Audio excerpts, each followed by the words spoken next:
Good morning, everybody. Dennis Waitley said, all the top achievers are lifelong learners, looking for insights and ideas. If they are not learning, they are not growing and not moving towards excellence. All of you are here with us to learn a new skill and move towards excellence. Welcome you all. This national level student development program, which offers free online certificate course in effective English language development, is organized by V.V.N. Degree College, Bengaluru. V.V.N. Degree College, a unit of V.V.N. Trust, is one of the pioneer institutions in Bangalore, providing academically excellent value-based education for girl students.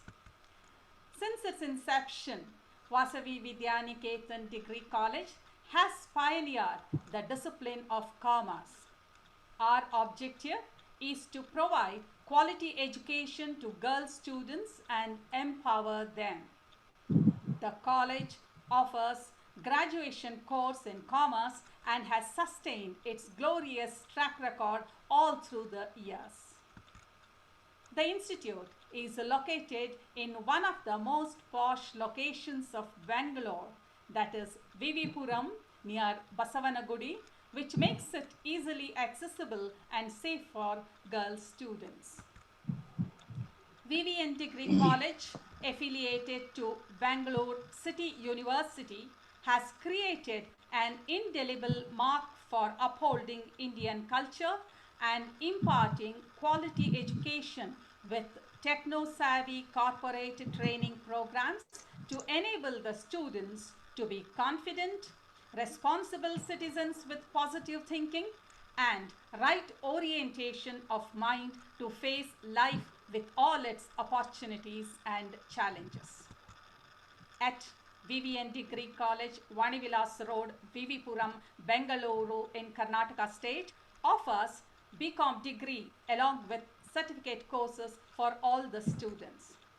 Along with the B.Com degree, certificate courses in Computer Fundamentals, MS Office, Tally ERP9, Corel Draw, Photoshop, GST, and in soft skills, communication skills, soft skills, campus to corporate training are provided for all the students who are doing their degree at V.V.N. Degree College. On this 6th day of Effective English Language Development online course, I, Prasanna Odpika, HOD of English at V.V.N. Degree College and the coordinator of this national level student development program, am privileged to welcome and introduce today's resource person of the first session, Shri Ashok Tekkate, State Resource Person for ELT, English Learning and Teaching, from Kundapura, Karnataka State. Ashok Tekkate has MA, B.Ed, PG Diploma in English Language Teaching degrees to his credit. He is trained in RIESI, that is Regional Institute of English South India, and British Council, Bengaluru. Shri Ashok Tekkate has given more than 300 trainings to teachers and students on various areas of English language development, study skills and memory techniques, etc. He has worked as the scriptwriter for state-level educational programs such as Keli Kali, Chinnara Chukki and EduSat programs. Shri Ashok Tekkate has written more than 200 newspaper articles, stories, poems, and is serving as the president of Kannada Sahitya Parishad, Koteshwara. Shri Ashok Tekkate is a certified zone trainer of GCI India. Presently, he is serving as the Zone Director for Training of Zone 15 of JCI India. Shri Ashok Tekate is not only state level English resource person for English language teaching, but also Udupi District Best Teacher Awardee. On behalf of management, Chief Executive for Academics and Administration, Principal, faculty members, I extend a hearty welcome to Shri Ashok Tekate to this knowledge sharing digital platform. I also welcome Shri Arun Kumar, President of V.V.N Trust, CAIS Prasad, Secretary General of V.V.N Trust, Garning Council Chairman Shri Rajkumar, Co-Chairman Shri Akhilesh Babu, Principal Professor G. Venugopal, Chief Executive for Academics and Administration Dr. K. Sheshamurthy, faculty members and all the students. I extend a warm welcome to all the English learners attending this online course. Over to Shri Ashok Tekate for the sessions on phonetics, sounds of English.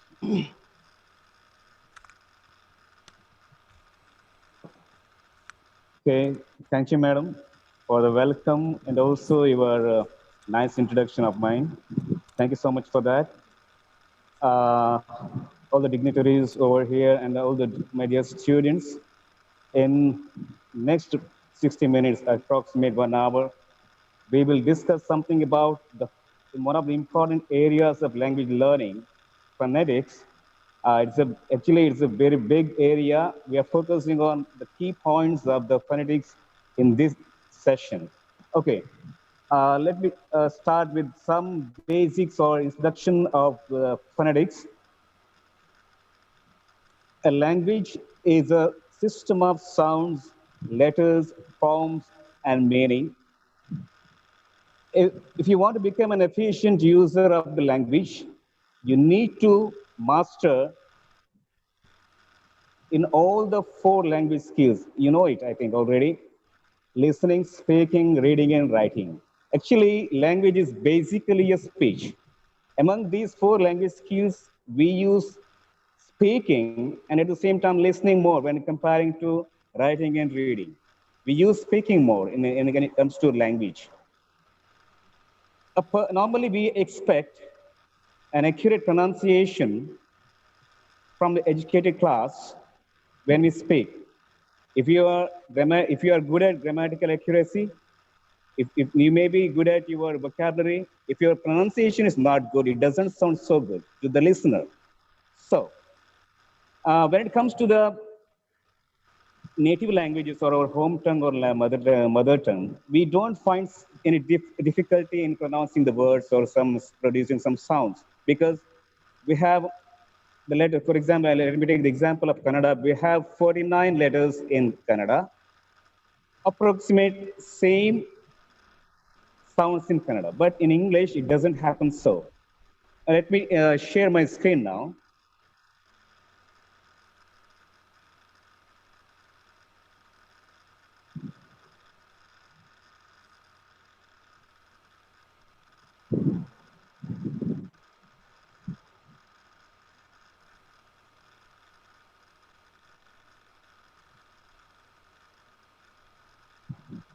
Can you view the screen now?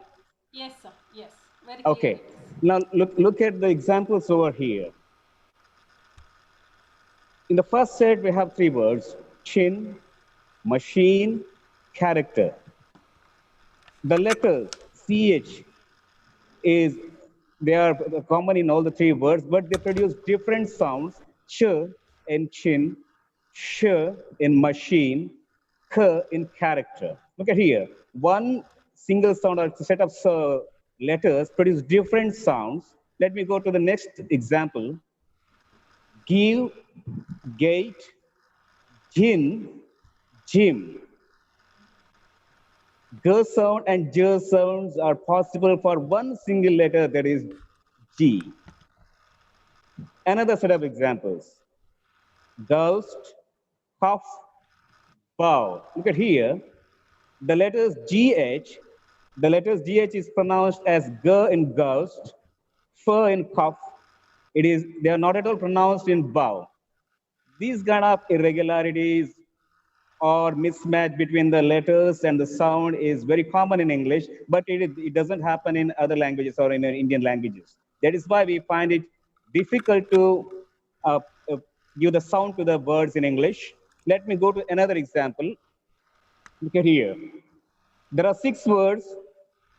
In all the words, we can identify one single letter as common letter, that is U. Up. Can you try yourself to read these words? There are 6 words given. All the 6 words have U in it, but the pronunciation of that U is quite different in all the 6 words. Can you try yourself? Try to read these words. First one is up, put, plume, curd, berry, mute. It's not bury or bury, it is berry. Mute, look at here. It is a in up. It is u in put. It is long sound, u in plume. It is in curd. It's in berry. It is u in mute. Look at here, one single letter produces 6 different sounds. This is the problem in English. Actually, actually is not a problem. It is a distinct feature of the English language, right? One single letter produces different sounds, and at the same time, one single sound is represented by different letters. Let me take the examples of the sound E. Look at here. The sound E, S-E-E-C, S-E-A-C, in machine also. M-A-C-H-I-N-E. The same sound, C, S-E-E, S-E-A, machine. In all the words, we have the letter sound C, but it is represented by double E in C, E-A in C, I in machine. It happens. Let me take the example of F sound, F. Fan. The sound F is represented by the letter F. Coffee. It is represented by double F. Cough. Here, C-O-U-G-H. The first sound is represented by GH here. It happens here. It happens. Okay? One single letter produces different sounds. One single sound is represented by different letters of the in English. That is why there is no one-to-one correspondence between the letters and the sounds they produce, they stand for, and at the same time, there is a mismatch between the letters and the sounds. That is why we find it difficult when we come across a new word in English, when you come across a completely a new word, we may be in confusion how to pronounce that word. In order to overcome that problem, a new alphabet has been devised or evolved by International Phonetic Association, International Phonetic Association, that is International Phonetic Alphabet. International Phonetic Association has devised an alphabet, that is International Phonetic Alphabet. In this alphabet, we have the symbols for each phoneme. With the help of this knowledge, we can refer to the pronunciation of any word in English. But in this session, I don't go in deep to introduce those phonemic symbols to you. It takes a long time, but I can, if the time permits, I can share a video at the end of the session.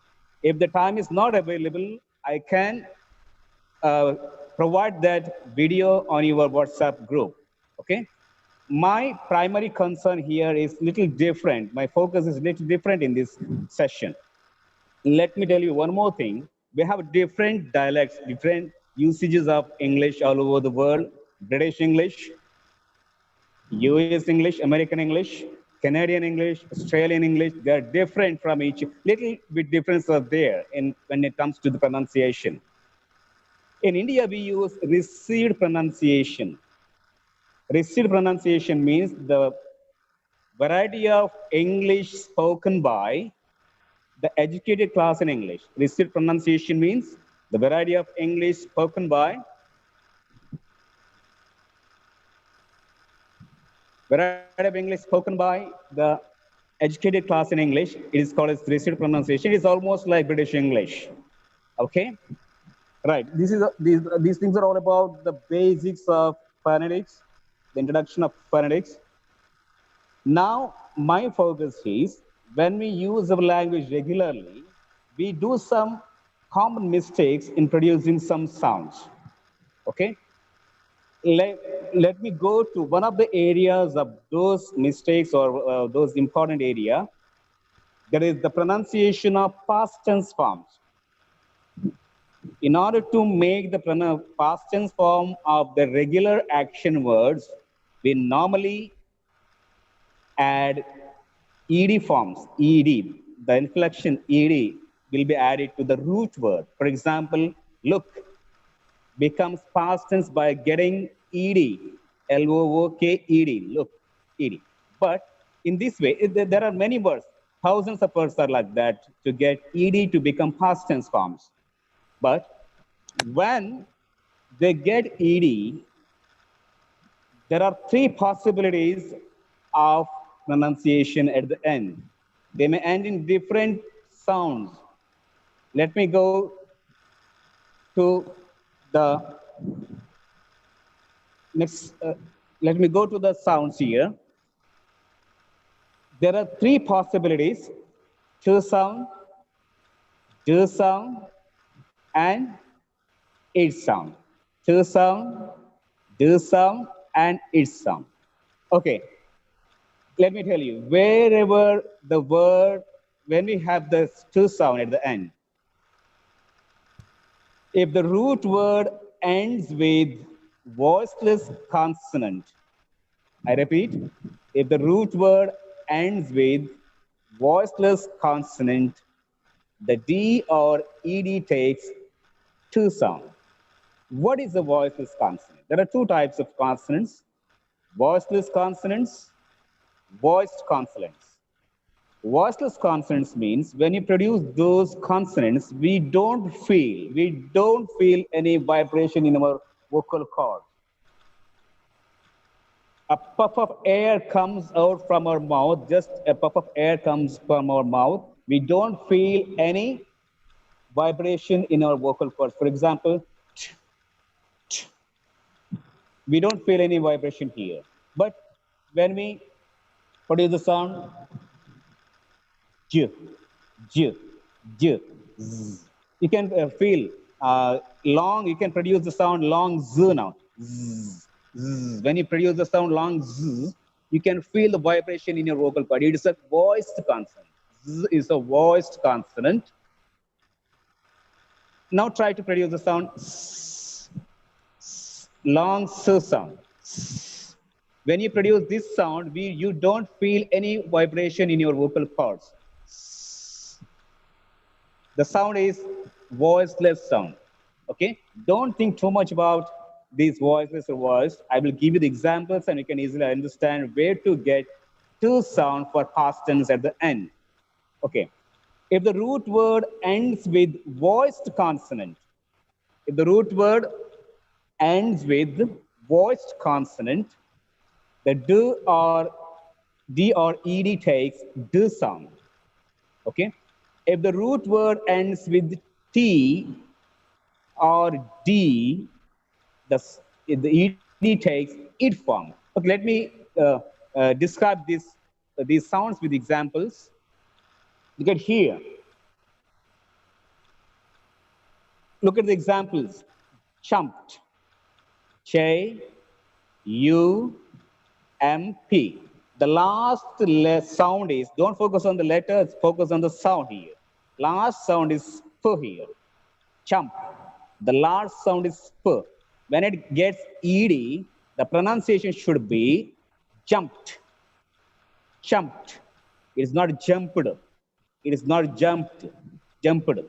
The sound should not be there. It should be t, jumped. And capped, capped, slapped, slapped, clapped, clapped. Wherever a regular action word ends with p sound, when it gets ed, the last sound should be t, not d. You can think of some other examples like this. The words ending with p sound, try to think of yourself. Produce the sound.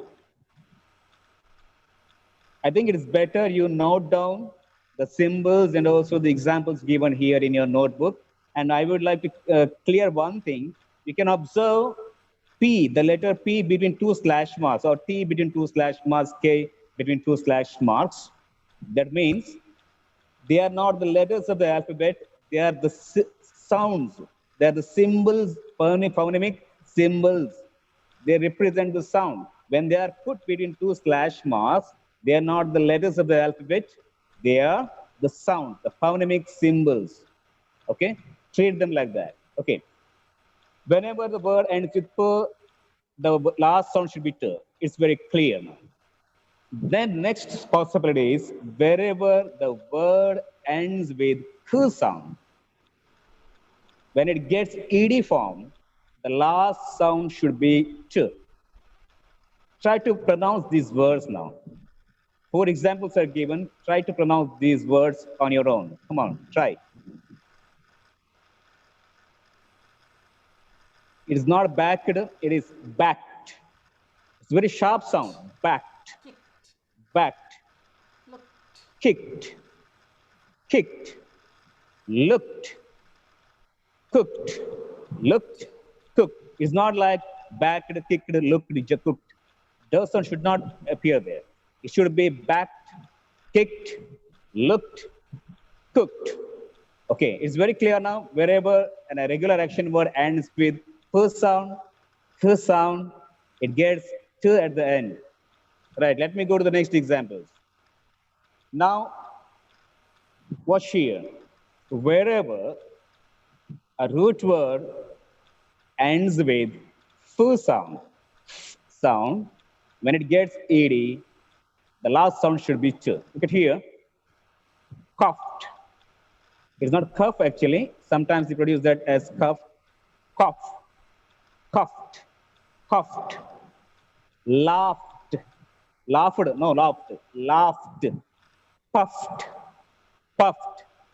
Stiffed. It should be stiffed. Okay? Wherever the word ends with first sound, it should be t at the end when it gets ed. When I am giving some examples to you, try to add your own examples from your side, and also try to produce the sounds which are displayed over here in the screen on your own. When you are practicing the sounds, it's very necessary to produce. It's not just listening. It should be an active process.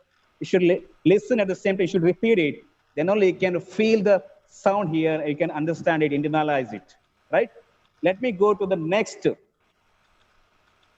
sound. It is, the sound is wherever the regular action word ends with sound, when it gets ed, the last sound should be ch.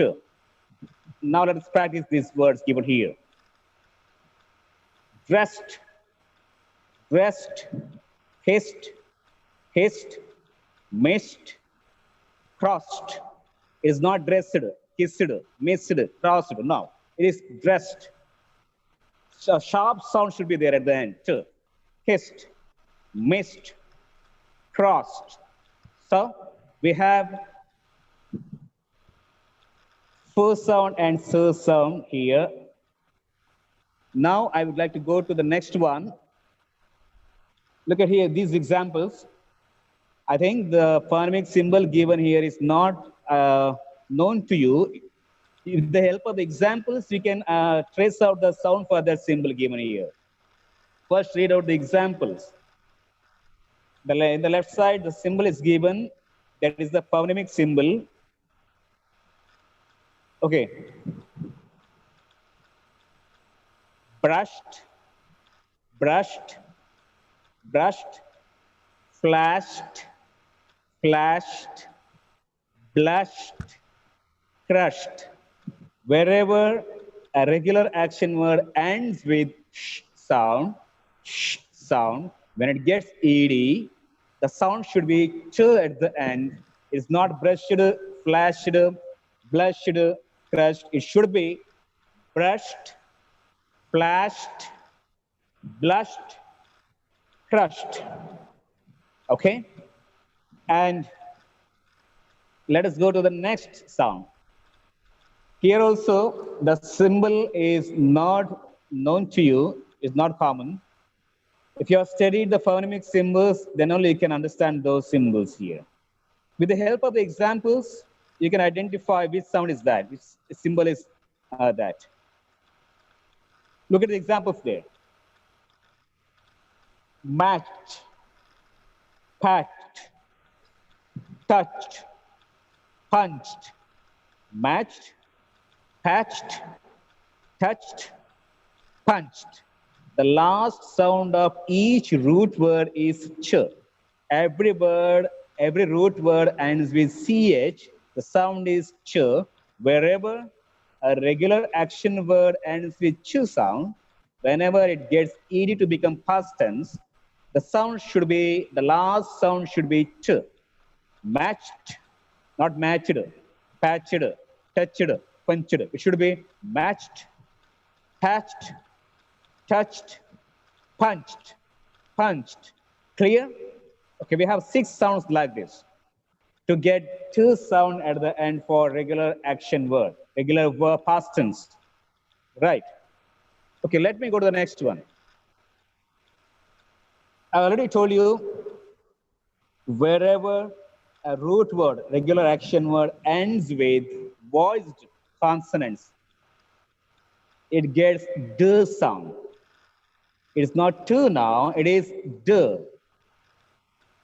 Wherever the regular action word ends with voiced consonants, I will give you the examples of voiced consonants here. They end with d sound. Let me take the example of first sound, that is b, b. Wherever a regular action word ends with b sound, the sound should be d at the end. Grabbed, grabbed, clubbed, robbed, rubbed. It should not be like grabbed, clubbed, robbed, rubbed, not like that.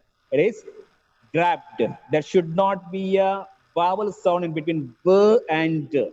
Grab, d, in between b and d, there should not be a vowel sound. Grabbed, d, not grabbed. It should be grabbed. Clubbed, not clubbed. Clubbed, robbed, rubbed. Okay, clear? Okay. Next, shall I go to the next one? Next set of examples. If the word ends with g sound, if the word ends with g sound, it gets d sound at the end. Let me take the examples. Read out the examples now. Bagged. The root word is bag. The last sound is G. The last sound is G. The sound should be bagged. The same happens in begged, begged, dragged, dragged, hugged. It's not bagged, begged, dragged. Sometimes we listen to this kind of pronunciation. Begged, bagged, dragged, hugged. The last sound should be d, right? Now let me go to the next set of examples. The sound is v, v. Here I would like to clarify one thing. We have 2 letters in the alphabet. Let me ask one question. How many alphabets are there in English? How many alphabets are there in English? Normally we say 26 alphabets in English. Is that right? Do we have 26 alphabets in English? No. We have only one alphabet in English. We have only one alphabet in English. In that alphabet, we have 26 letters. Alphabet is one for any language. In that alphabet, we have 26 letters. Alphabet means chain of letters. It doesn't represent individual letters.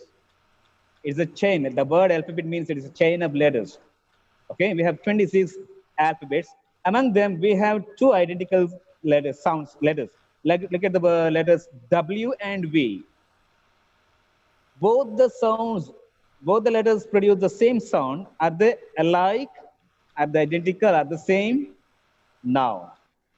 Wherever the sound W comes, we give the soft sound. Our lips become rounded while producing that sound. For example, wise, wise, wise, wife, win, wax. The sound is the word sound is very soft here. When it comes to V, the sound is little different. They are not identical. They are not same actually. We can see, you can experience a friction, a small vibration between the lips. V, V.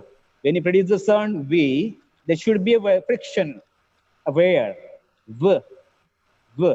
Love, dive, live, move, van, like that. Okay, there is difference between the sounds of W and V. Okay, let me come to these examples now. Wherever an action word ends with V sound, when it gets ed to become past tense, it is d. Loved, loved, dived, dived, lived, lived, moved, moved.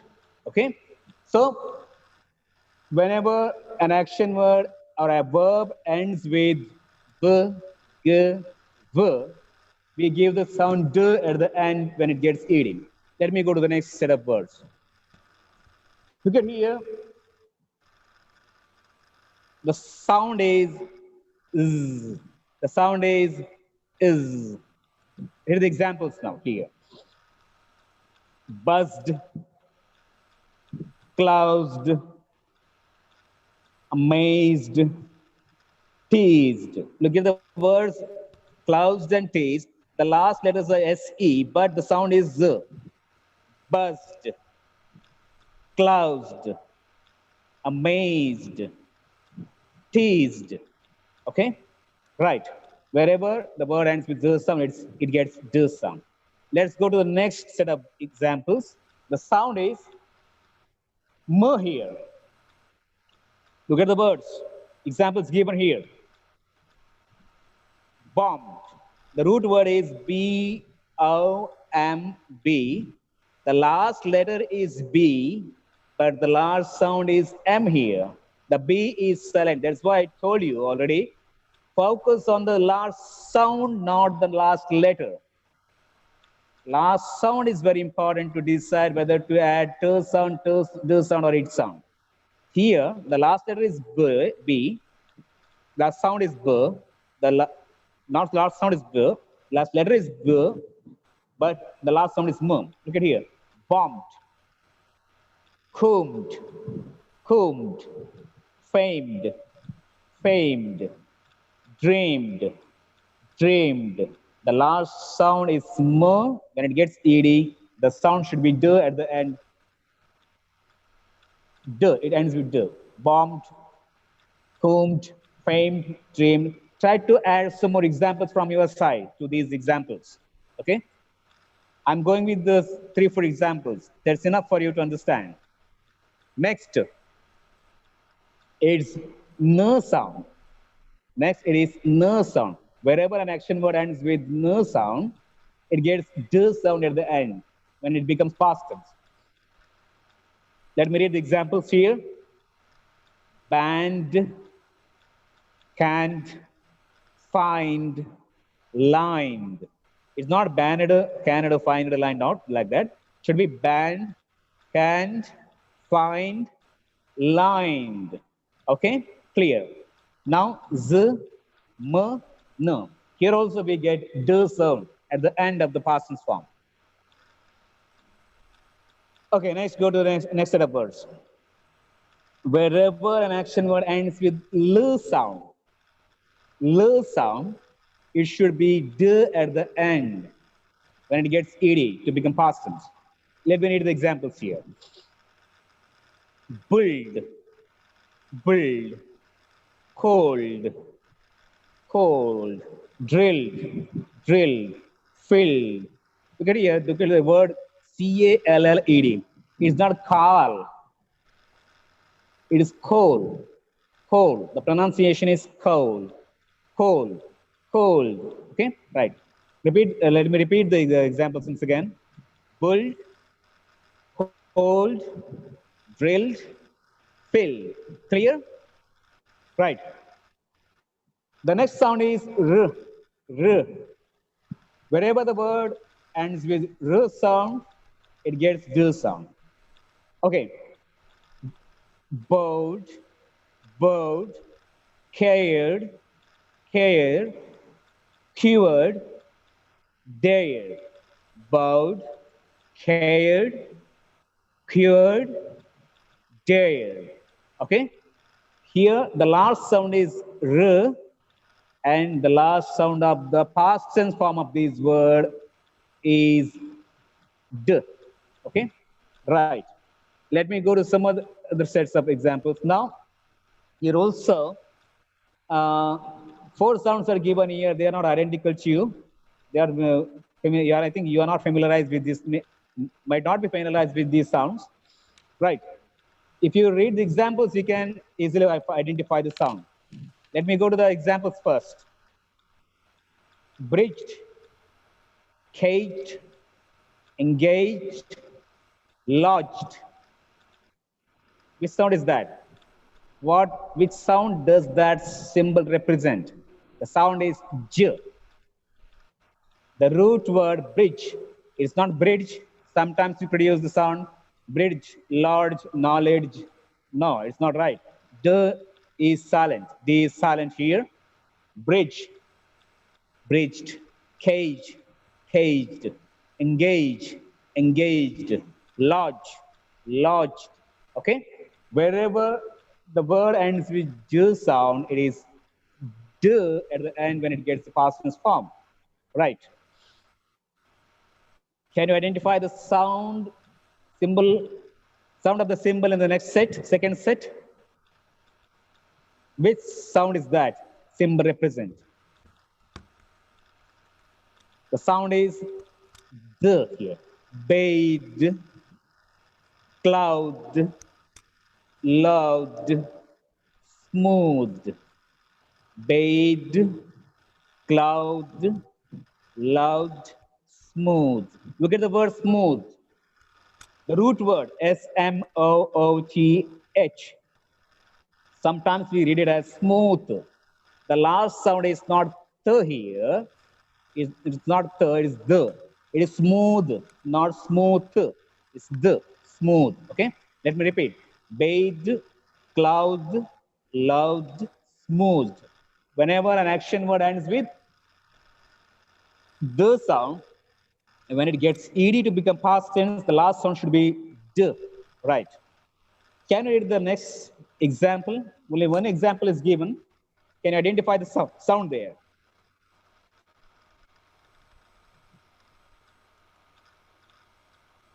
Is it garaged? Is it garage? Now, garaged. The sound is, look at the pronunciation of this word, garaged, garage. The last sound of the root word is j. The root word ends with j, j, j, j. That's the symbol for that j sound. J sound, j, j, j, right? The word is garaged. We don't find many words in this with the ending with this sound. Okay, garaged. Thus, here also it ends with this sound. Okay, Let me go to the next set. Here also there's a different symbol here. Can you identify that? Which sound does that symbol represent? Okay, let me repeat the words, read out the words here. Banged, hanged, longed, pinged. Banged, hanged, longed, pinged. The last sound is ng. This symbol represents the sound ng, ng, ng. Banged, hanged, longed, pinged. Wherever a regular action word ends with this sound, when it gets ed to become past tense, the sound should be d at the end. Okay? Clear now? So, wherever, let me conclude with the d sound now. Wherever the action word ends with b, j, g, v, d, z, j, m, n, l, and r. Okay, the word ends when they're ending with these 12 voiced consonants, it gets d sound. Okay, right. We have another sound for ed. D is vowel. D is vowel. That is the next one is 8. Look at here. Whenever a regular action word ends with t sound or d sound, when the root word ends with t sound or d sound, when it becomes past tense, it ends with id sound. Id. Okay, let me read out the words example here. Batted is not batted. Sometimes we read it as batted, dotted, fated, floated, looted, heated. No, it should be id sound here. Batted, dotted, and one more thing, you can see double T, the doubling of the last consonant in the words like batted, dotted. But it's very important thing, whenever double consonant is there in a word, the sound is single. There is no doubling of sounds in English. There is no doubling of consonant sounds in English. Here it is a batted, no, it is batted. Not dotted, it is dotted. Though it has double T, the sound is single. Now let me take one more example. S-I-T-T-I-N-G. It is not sitting. It is not sitting. It is sitting, sitting, sitting. Though the word has double T, the sound should be single, sitting, okay? Right. Let me come to the examples here. Batted, dotted, fated, flouted, looted, heated, heated, right? It's not heated. Normally, in the normal usage, we can see the usage of edge sound. It's not edge, it is it. Whenever the root word ends with two sound, when it gets ed to become past tense, the sound should be id, batted, dotted, faded, flouted, looted, heated, right? The next option is d sound. Whenever it ends with d sound, the pronunciation of the last ed should be id. Look at here. Crowded, clouded, cured, dare. It's not crowded, clouded. It is crowded, clouded, cured, dare. Okay? Only two possibilities are there for each sound.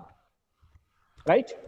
Be cautious about these sounds. Whenever you come across the root word, a regular action word, we ending with to and do sound, we should pronounce the ed form of those words with id sound. They must end with id sound, not ed sound. It should be id sound. Clear? This is all about the pronunciation of past tense forms. Right. Let me go to another section of this session. The pronunciation of plural forms. Right? The pronunciation of plural forms. We add s or es to make plural nouns or to express third person singular. I think you all know it. It's a basic thing in English. We add s or es to make the plural noun or to express third person singular, right? These s or es are pronounced in three different ways. Three different ways. Okay, right. There is s, z, and is. It is actually the symbol is little wrongly typed there. It should be I, z. The I should come first and the next z sound, right? Okay, s, z, and is sound. Let me continue with examples. Okay. If the root word ends with voiceless consonants like f, ch, k, f, it takes s sound, right? Whenever the root word, normally a noun, ends with voiceless consonants like f, ch, k, f, it takes s sound at the end, right? Let me continue with examples. Let me go to the first sound, first voiceless consonant, f, right? Caps, caps, drops, drops, gaps, gaps, claps, claps. The last sound is s here. Normally, we don't make any mistakes when producing the sound s, right? Normally we produce these sounds correctly. Caps, drops, gaps, claps, right? Okay. The next example is, next sound is ch, ch, ch, right? Let me read out the examples given here.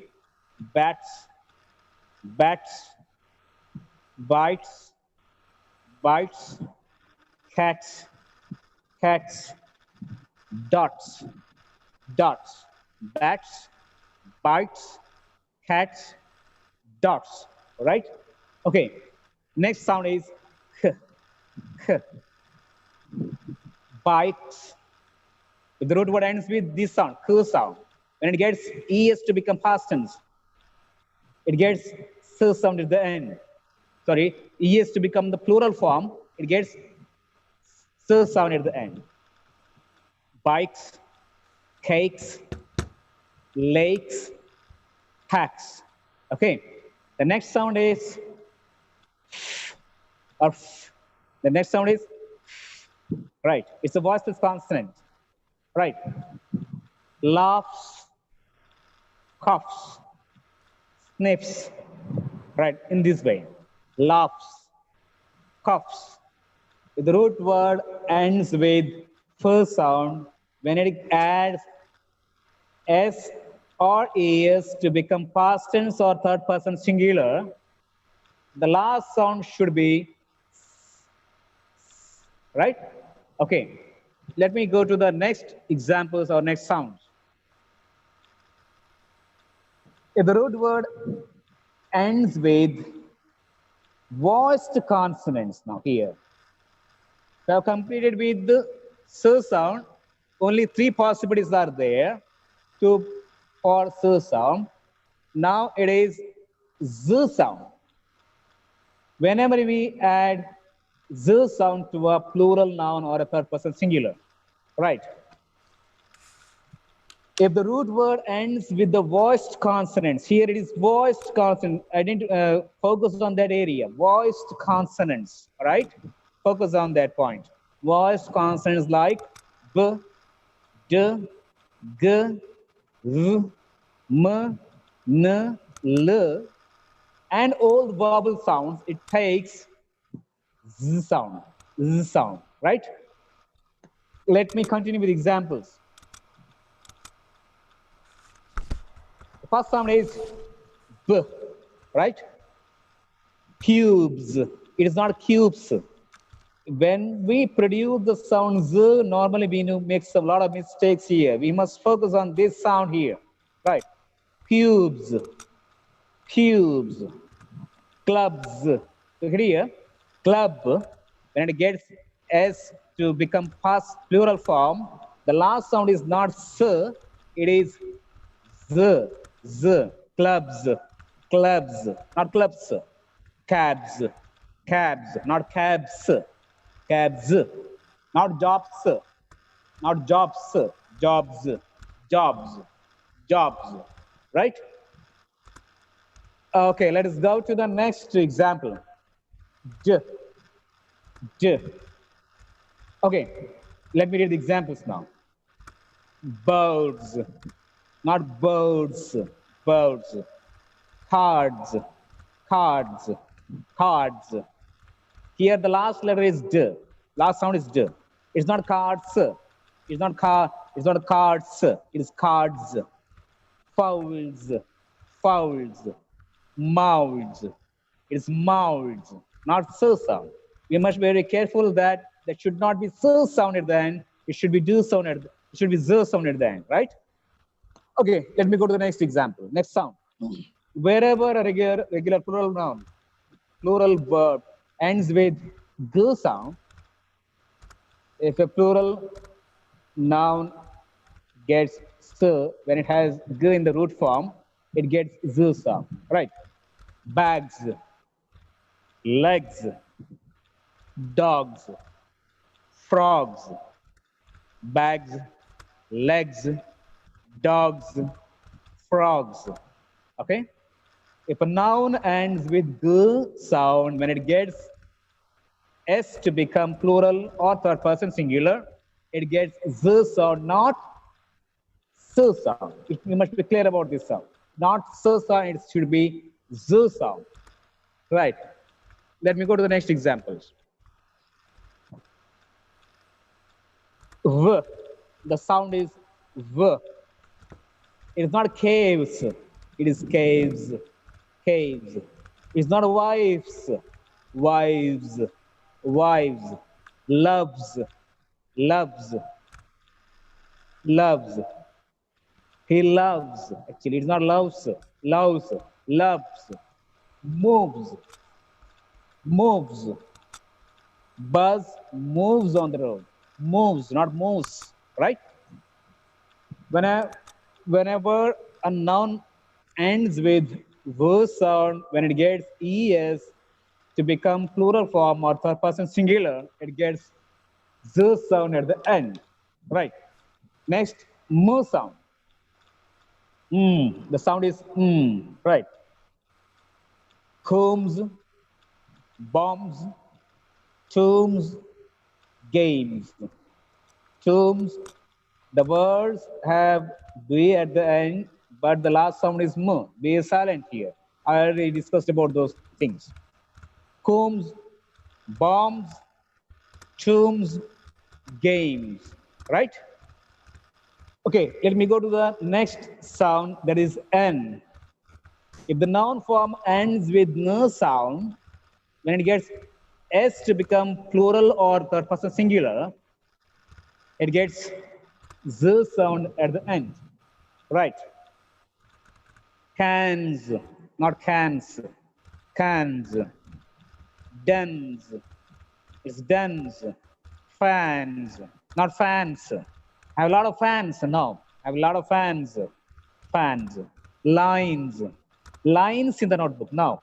It is lines in the notebook, lines, lines, okay? Right. We should be very careful about the pronunciation of z sound. Normally, we make a lot of mistakes here. It demands a lot of practice. Okay, let me go to the next sound. E sound, right? It is balls, balls, not ball. It's not ball actually. It is ball, ball, balls, not balls, balls. Bills, it should be bills, not bills. Bills, bells. The door, doorbell, the ring bells. Okay, right. Bells, calls. He calls me. Calls, calls, not calls, not calls. It is calls. Bowls, bills, bells, calls. The last sound should be z when a noun has l sound at the end. When it gets s at the end, it should be z sound, right? Let me go to two more examples, two more sounds. I already introduced this sound. Can you remember which sound is this? The sound is the, the. Okay. If a noun ends with the sound, when it gets es or s, normally it gets es to become plural or third person singular, it gets z sound at the end, right? Let me produce these sounds now. Try to produce these sounds whenever I'm producing on your own, right? Yourself. Clouds, clouds, bathe, bathe, breathe, breathe. It's not breathe, it is breathe. Clouds, bathes, breathe. Okay? The next next sound in this category. Right. The sound is mm. The sound is in. Right. Kings, kings, rings, wings. Kings, rings, wings. The last sound is z here whenever the noun form has n sound. Okay. Sometimes verb form is also possible for whenever it gets third person singular, right? Okay. This is all about z sound. Okay. This is all about the z sound. Whenever the words end with noun forms end with the, j, g, v, the, m, n, n, and l. 9 possibilities are there to get the sound z. And one more important thing, whenever a noun form ends with vowel sound or diphthongs, here also it gets z sound. Well, for example, key. Look, take the word key. The plural form of the word keys, keys, keys. Okay. Look at the last sound of the word key. The last sound is E. It's a vowel sound. Look at the example tree, T-R-E-E. The last sound is E. It's a vowel sound. Here also, whenever a noun form ends with vowel sound or a diphthong sound, right? It gets Z sound. Case, trace, phrase, like that. Okay, right. Let me go to the next sound, next possibility. We have discussed about S sound at the end, Z sound at the end. Next comes is sound. Is possible in plural forms, right? Whenever a regular action word, sorry, a regular plural word, when it gets easy, es to become the plural form, the root word has s at the end. For example, bus, B-U-S. The last letter is s, the last sound is s. When it gets es to become the plural, the pronunciation is buses, buses. It's not buses. It's not buses. Buses, buses. Okay? Cases, cases. Dresses. I have a lot of dresses. Dresses. You must be very careful about this because we don't produce this sound normally. We say dresses, pieces, buses, cases. Now, it should be is sound. Buses, is. Cases, dresses, pieces, right? Okay. Whenever a noun ends with z sound, it gets is in its plural form, right? Rouses, rouses. Look at the word rouse, R-O-S-E. It is not rose. Sometimes we say rose. It's not roast actually. The pronunciation of the word is rouse. The last sound is not s, the last sound is z. Rouse, rouse, rouses, rouses, rouses, nouses. Here also, it's not nose, it is nose, nose, nouses, nouses, buzzes, buzzes, houses, houses, right? Whenever a noun ends with z sound, the root word ends with z sound. When it gets es form, the inflection, it gets the sound is. Right? Clear? Let me go to the next examples. Right. Can you identify the sound here? Sound of the symbol. The sound is ch, ch. Okay? Batches, catches, matches, patches. It's not batches, catches, matches, patches. It is batches, catches, matches, patches, right? Okay, next sound. The sound is sh, sh. The sound is sh, right? Let me read the examples here. Bushes, not bushes, lashes, pushes, rashes. It's not bushes, lashes, pushes, rashes now. It should be bushes, lashes, pushes, rashes, right? Rashes. The words end with shu sound here, shu sound, sh sound. Okay, let me go to the next example. J, j, bridges, edges, cages, sages, bridges, edges, cages, sages. Whenever a noun ends with j sound, when it gets es to become plural, it gets is sound at the end. Right. Let me go to the, okay. These are all about is sound. There are five possibilities. Whenever the plural noun ends with s sound, ch sound, sh sound, j sound, and z sound, we have to use is sound at the end of the plural noun. Clear? These are all about past tense forms and plural forms.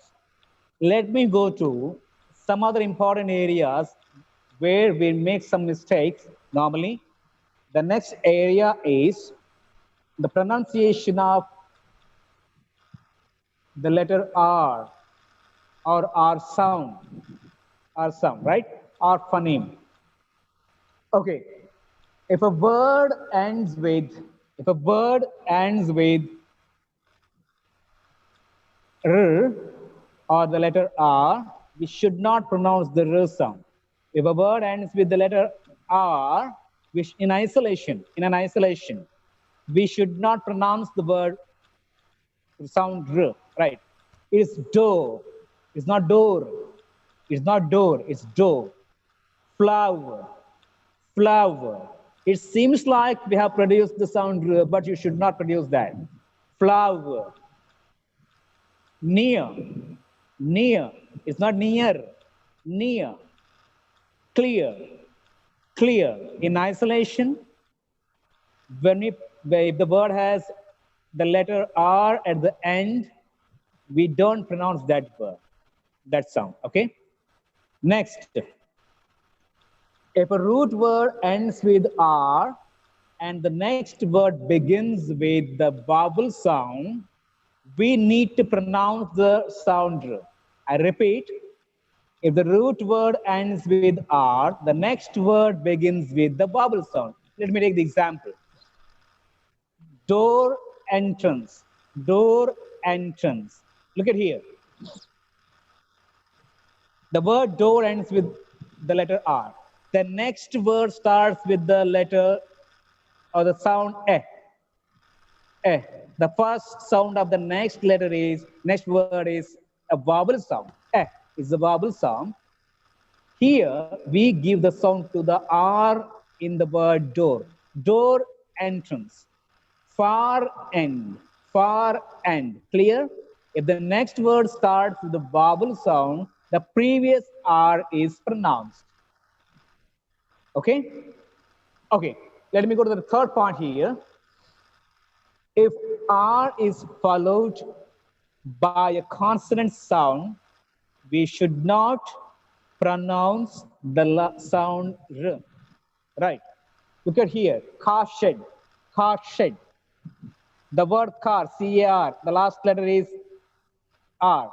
The next word begins with the consonant sound. The first sound of the next word is sh in shed. Sh. It's a consonant sound. Here, we don't pronounce the R in the word car, right? Car shed, car shed. Don't need to go to the next word. In a word, if it appears in a single word, the next letter is a vowel consonant sound, we don't produce it. For example, cart is not cart, heart, heart, heart, hard, hard. You can think of many examples.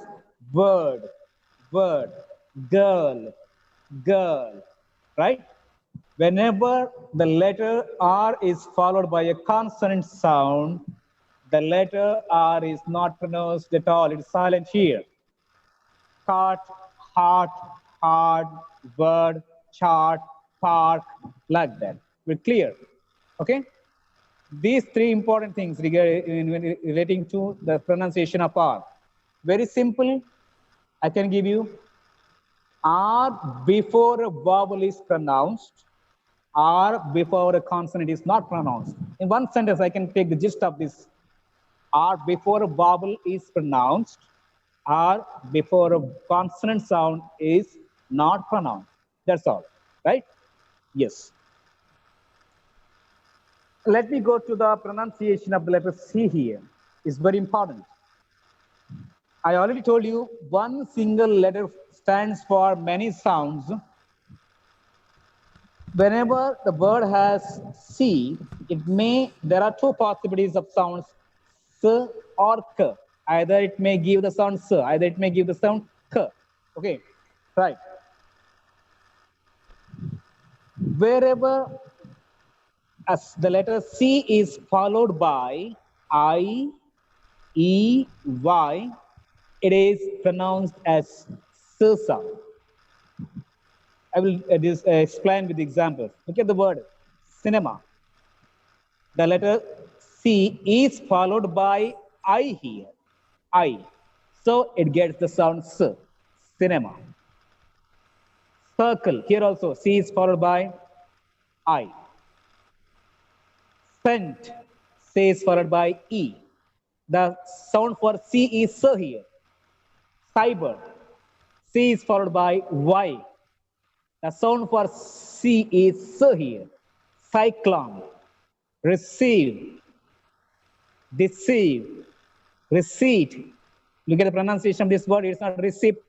It is receipt, receipt, seize, cinch, cinch. Okay. Watch carefully the examples given here.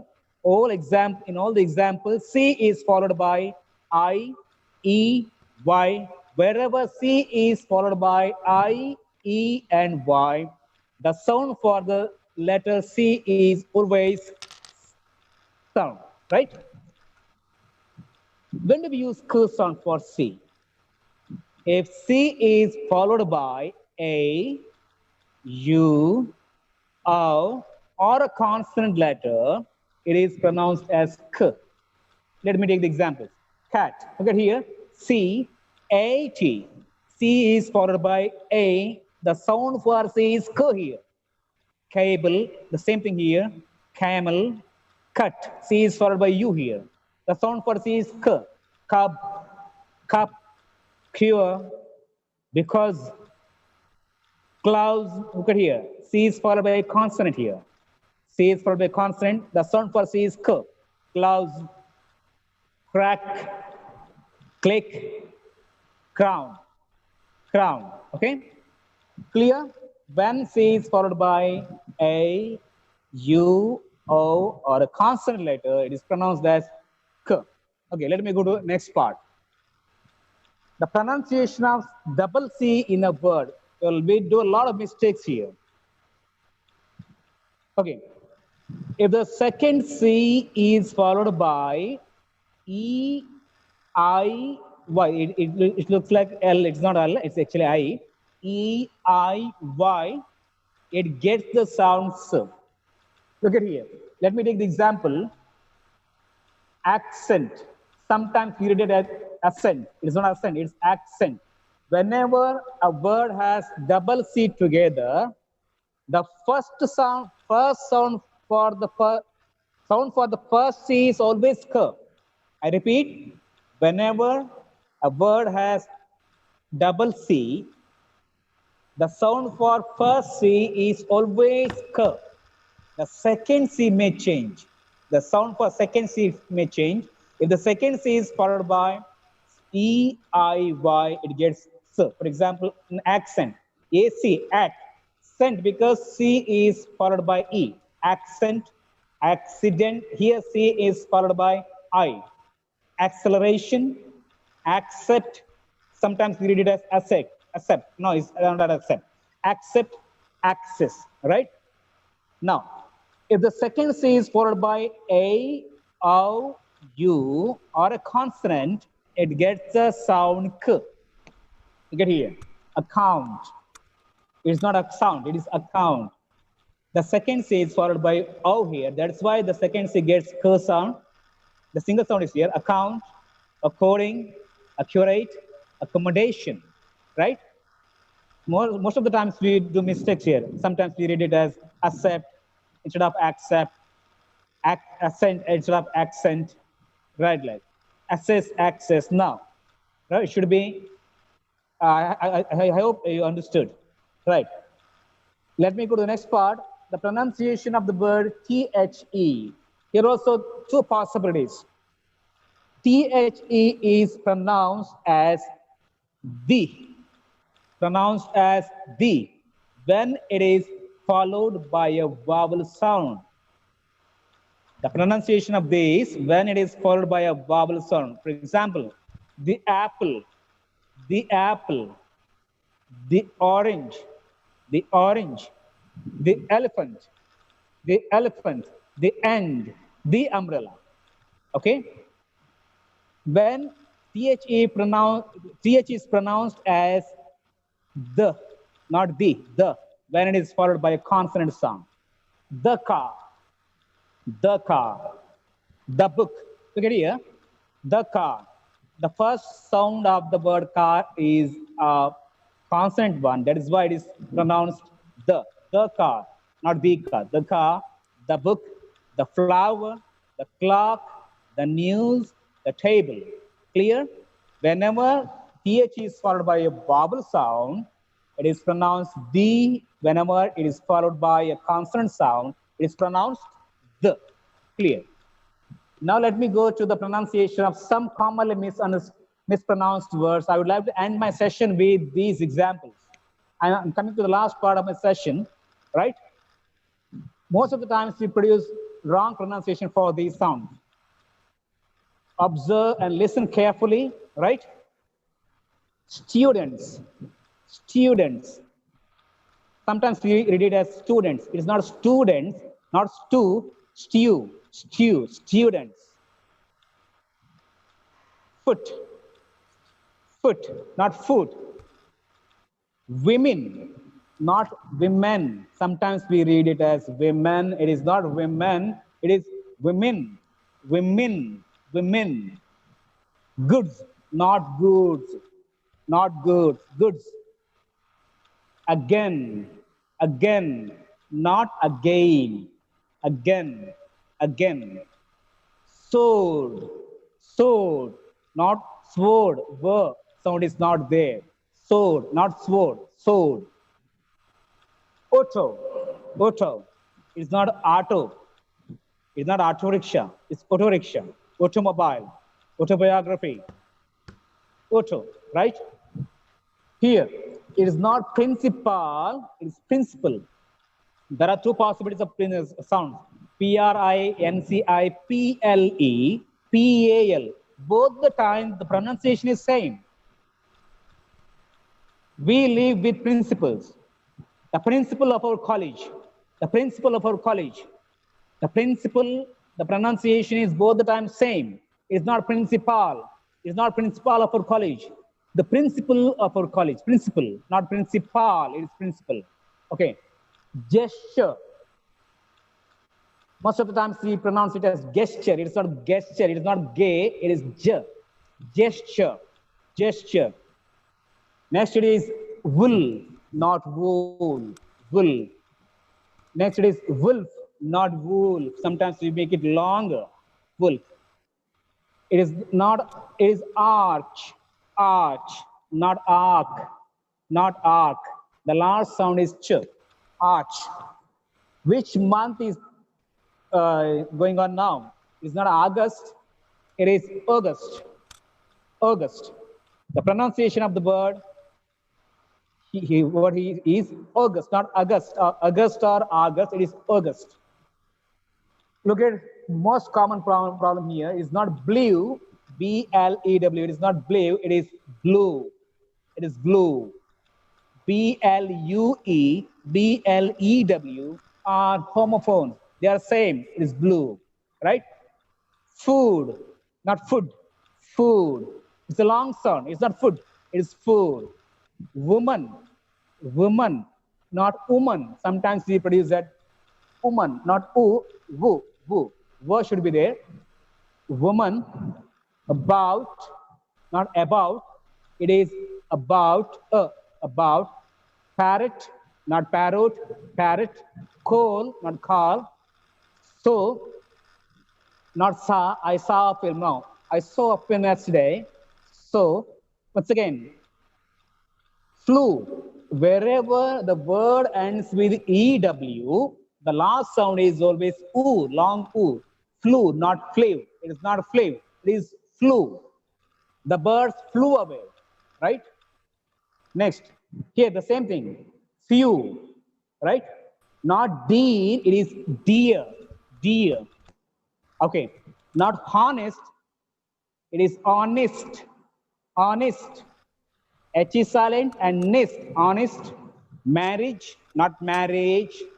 Marriage, not marriage. Not smooth, it is smooth. Smooth. Not leisure, it is leisure. Leisure. Leisure. It is not monk, it is monk. It is monk. It is not truth, it is truth. It's a long sound, truth. It is not career. In my career, most of the times people say it's my career. No, it is career. The pronunciation is career. The next word is not tooth, it is tour. Yes, time is Tour. Giggle, time is up. giggle, Xerox, listen, tomb, first, poor, pillow, not pillow, pillow, luggage, not luggage, luggage, sachet, pizza, judge. Okay, last word, last slide you see. I would like to conclude my session with last slide. It's not balloon, it is balloon. It's not salute, it is salute, salute. It's not tortoise, it is tortoise, tortoise. It is not cucumber, it is cucumber. It is cucumber. Giraffe, giraffe. Menu, not menu, menu. Dance. Onion, onion. Question, not question. Question, question. Social, not social. It is social. Relative, not relative. He is my relative now. It is relative. And true, not true. It is true. Okay? These are all the examples of commonly mispronounced words. In order to know the pronunciation of these words, you must be acquainted with the phonemic symbols of 44 sounds. I would like to tell you, I missed it in the first section of my session. We have 44 sounds in English. Among them, 12, 20 are vowel sounds.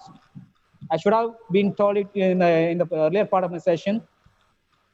12 pure vowel sounds and 8 diphthongs. Diphthongs means combination of two vowel sounds, and 24 consonant sounds. On the whole, we have 44 sounds.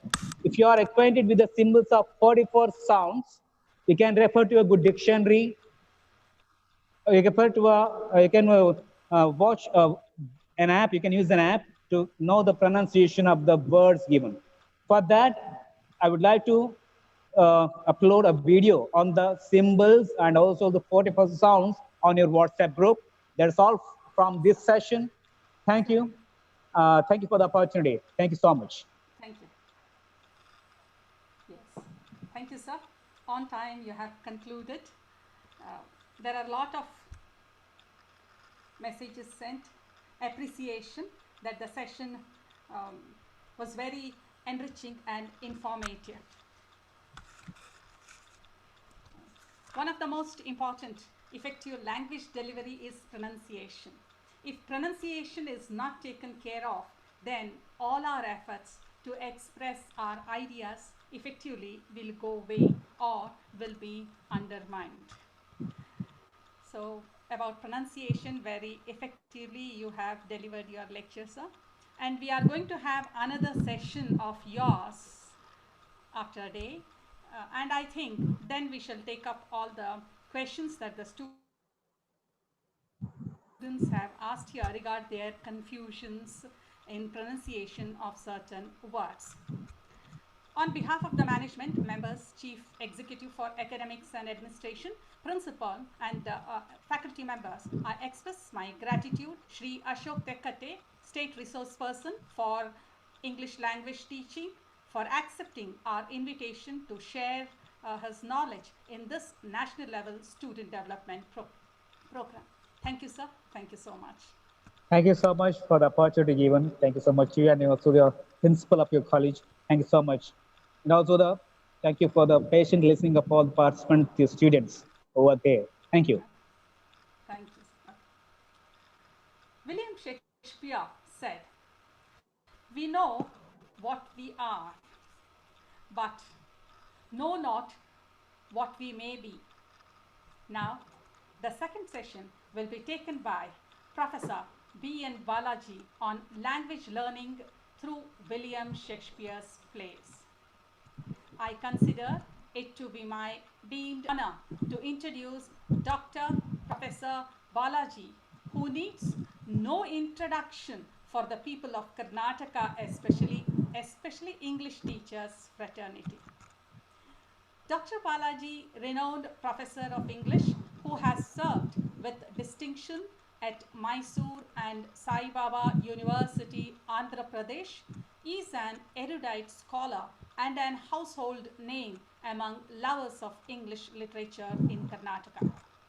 He has distinguished himself as a keen student of literature, critic, research guide, and a sizzling motivator and versatile trainer of teachers in the traditional as well as open and distance mode. After 40 years of PG and UG teaching, Dr. Professor Balaji is known as an expert mentor for those who take up GRE and GMAT tests, also KAS and IAS exams. He is also a resource person for UG, IGNOU, VTU, KVS, and Navodaya Vidyalayas.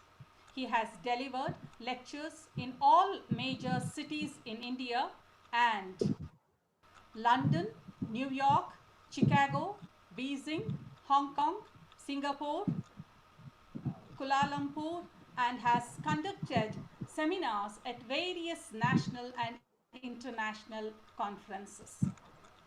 He is also a resource person for UG, IGNO, and other places. Professor Balaji is a frequent broadcaster and over 180 materials and 30 articles. He has been deeply involved in the organization activities in promote Shakespeare's studies. As a Shakespearean, he is a scholar who has taught the Bard's work for 4 decades. He was the secretary of Dhanyaloka Shakespeare Festival, of the legacy of the Bard.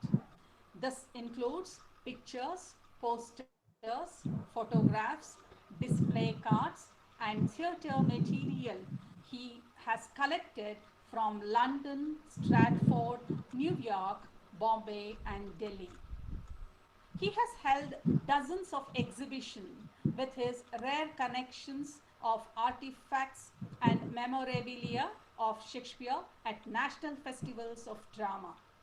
He has received the President of India Award for Scouting, ICDE Award from Hong Kong, and conferred the title Bhagavad Gita Ratna.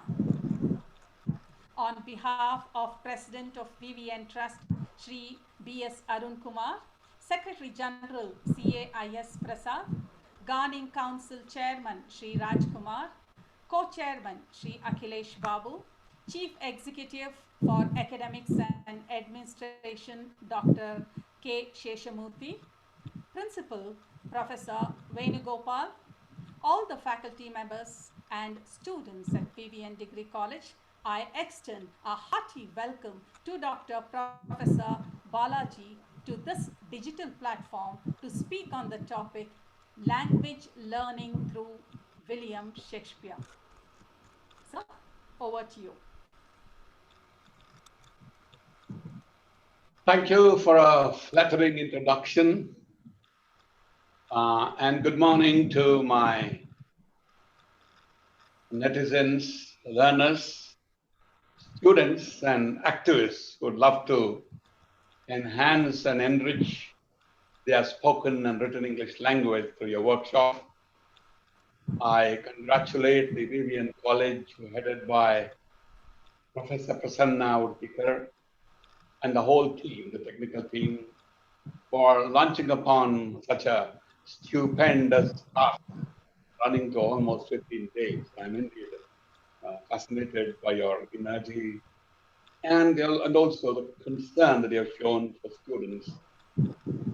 Your own college and spread over the whole country in different parts, perhaps even of the world, by conducting this program. My talk is on William Shakespeare and how Shakespeare can be, text can be used to learn language, to make one speak and write better, and use picturesque language. Language for purposes of ordinary communication is wonderful, but literature is the highest, the finest expression of language. I'll be telling you how Shakespeare distinguished himself in his use of language, while of course not ignoring the basic reasons for which Shakespeare is famous. Shakespeare's story begins in a place called Stratford. Stratford upon Avon, Warwickshire. Stratford upon Avon is a part of Warwickshire, and Shakespeare was the son of John and Mary, and he wrote 37 plays, 154 sonnets, and longer poems. I'd like you to remember that this great genius from England is compared with such extraordinary people mankind has produced, like Sophocles, Aeschylus, Michelangelo, Da Vinci, Goethe, Vyasa, Valmiki, and Kalidasa. For us, Shakespeare is an iconic thinker, poet, and playwright, storyteller. William Shakespeare continues to be the leading light 450 years after his death. Interesting fact is, he was born on April 23rd, he died on April 23rd. What is very interesting is Shakespeare grabs us with sizzling words and astonishing characters. The stage in the Globe Theatre lent his characters the magic touch that gave to his characters a holistic innovation. Across the world, even today, the youth identifies with the issues raised by Shakespeare. They say he could get into the skin of a character and yet remain invisible. The next is he took the sonnet form to its heights. What I would not like to miss is the fact that at the beginning of this millennium, there was a poll in England where he defeated Sir Isaac Newton as the greatest man England produced. For many of us, Shakespeare is a great friend, philosopher, and guide. Shakespeare is education, and many call his legacy a university. If you want an education with personal efficiency, social usefulness, and a world vision of an international brotherhood, Shakespeare education is the best answer, obviously. Harold Bloom, one of the most famous critics of our century from America, calls him God. Amazingly, it's very interesting that if God created billions of people, Shakespeare is the only playwright who has created 1,000 characters in his plays. With his 37 plays, with his 154 sonnets, Shakespeare uses, believe it or not, between 19 to 29,000 words. That is his vocabulary. John Milton is credited with 8,000 words. The French writer Jean Racine, the world famous playwright, his vocabulary is 2,500 words. And what is amazing is the way Shakespeare invented coinages, his own words, and they number to more than 2,000 words, usages. There was not one aspect of grammar or language that it did not touch. And there are parts of his plays where he is even a critic of the kind of language used by other playwrights. I will now introduce to you some of the famous expressions that Shakespeare uses. Shakespeare uses a number of phrases, and this is the one. Look at this. I would like you to look at the string of pearls and diamonds in Shakespeare, which have become a part of the household words in English language.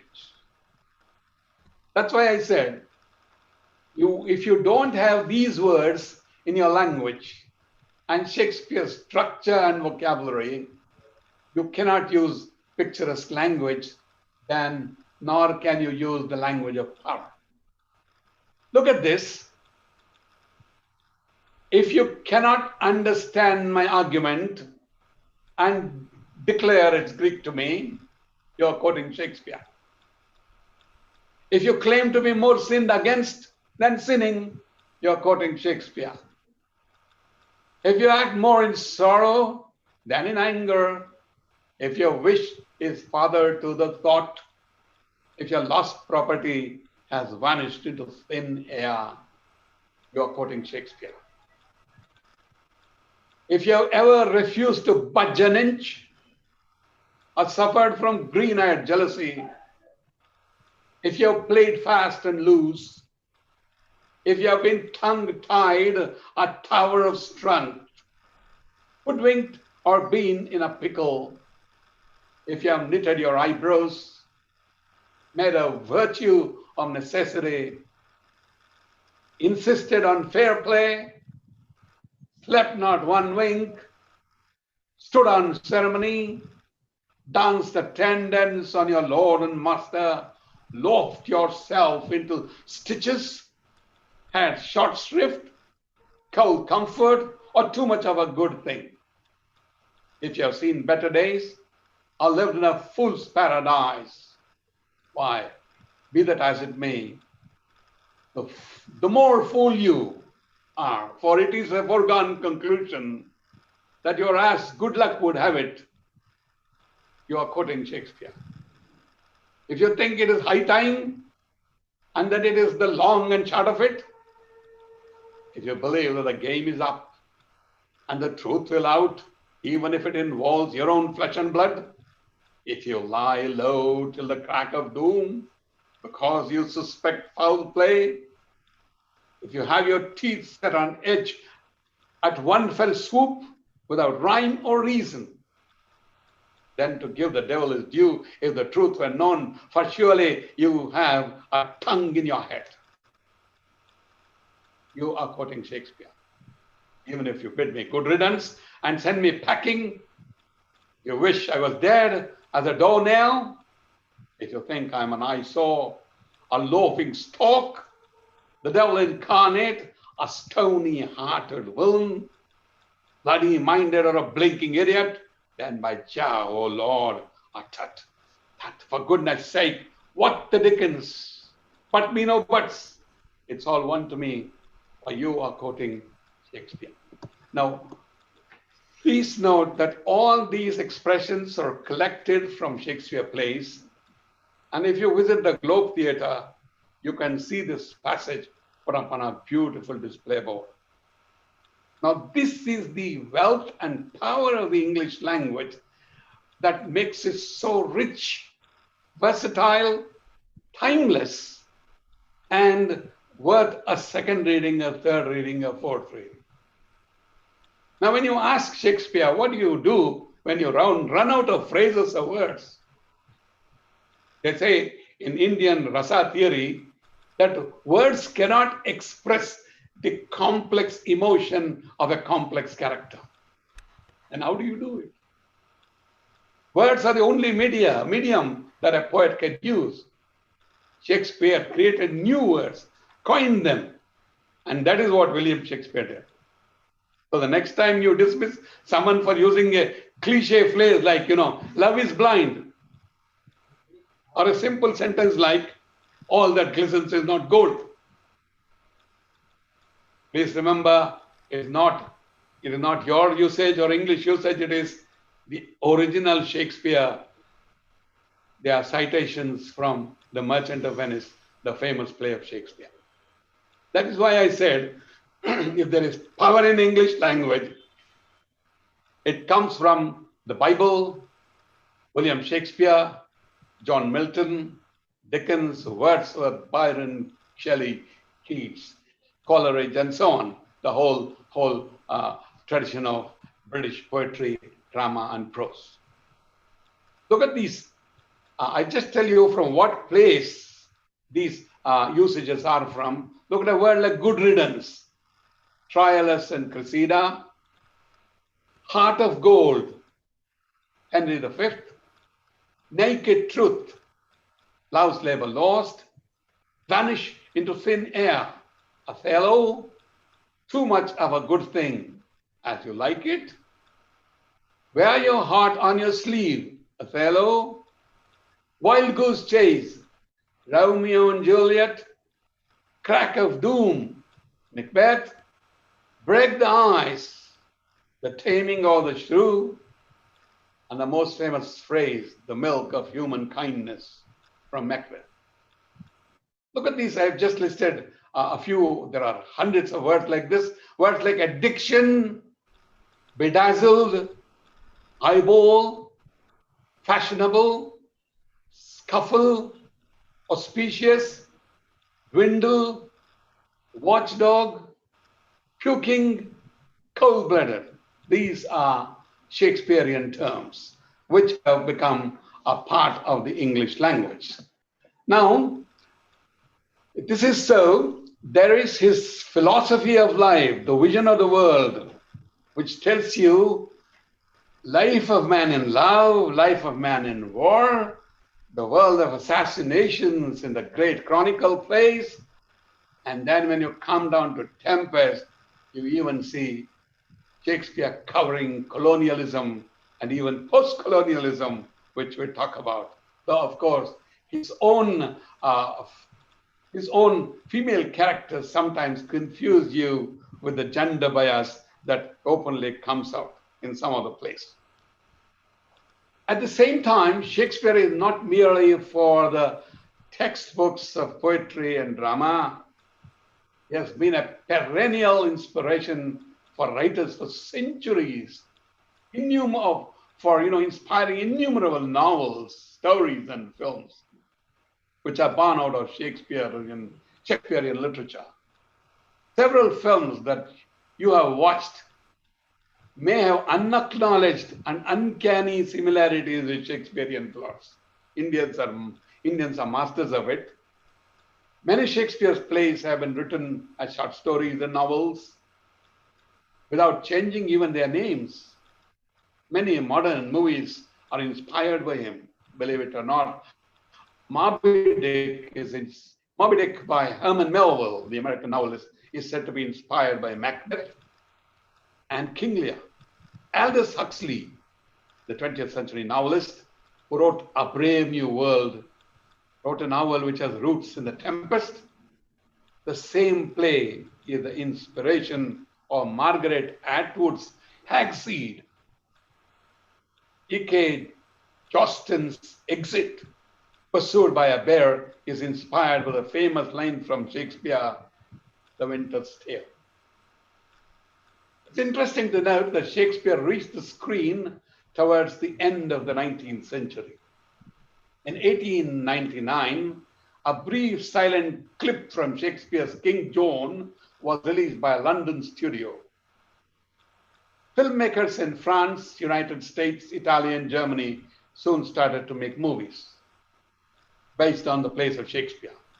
In Paris Exposition in 1900, Sarah Bernhardt, a celebrated stage actress of France, made an on-screen appearance in the duel scene from Hamlet.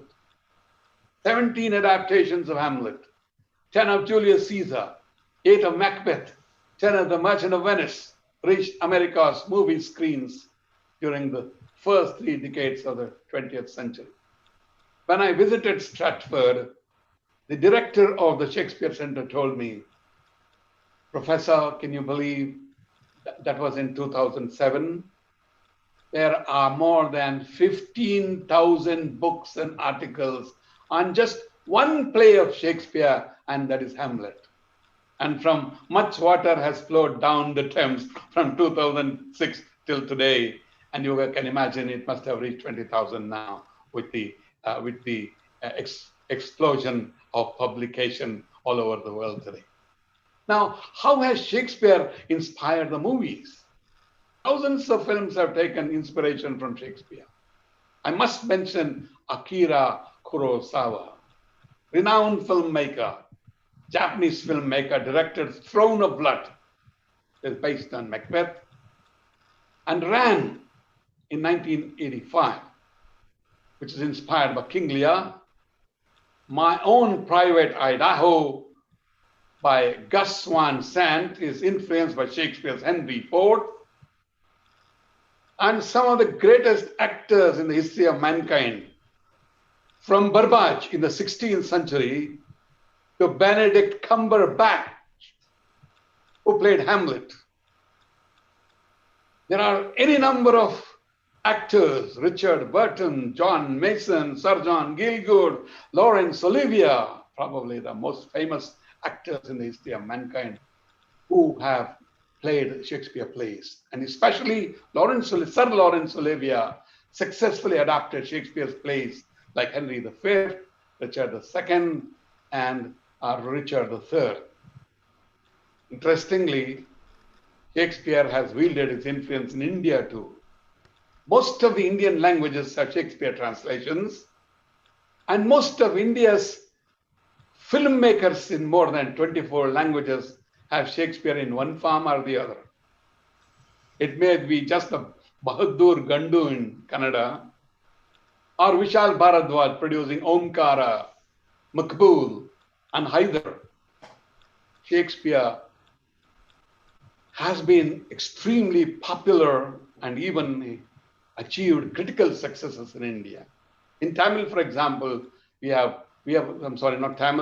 for example, produced Kanaki, Kaliyatam, Veeram. These are popular Shakespeare adaptations from Kerala. Now, what I would like you to cover is, in the second part of my lecture, I would like to talk about the language of Shakespeare and then get you to read some passages which I have chosen, which will come on the PowerPoint. And then I will take a play and give you a brief analysis to introduce you how sizzling Shakespeare is even today. I'll begin. Shakespeare, you must remember, was a dramatic poet dealing with a great variety of human facts and situations.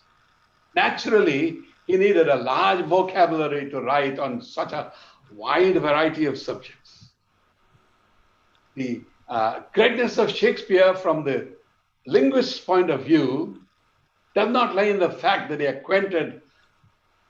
was acquainted with a large number of words merely, but the fact that many of them have since become a part and parcel of the current language.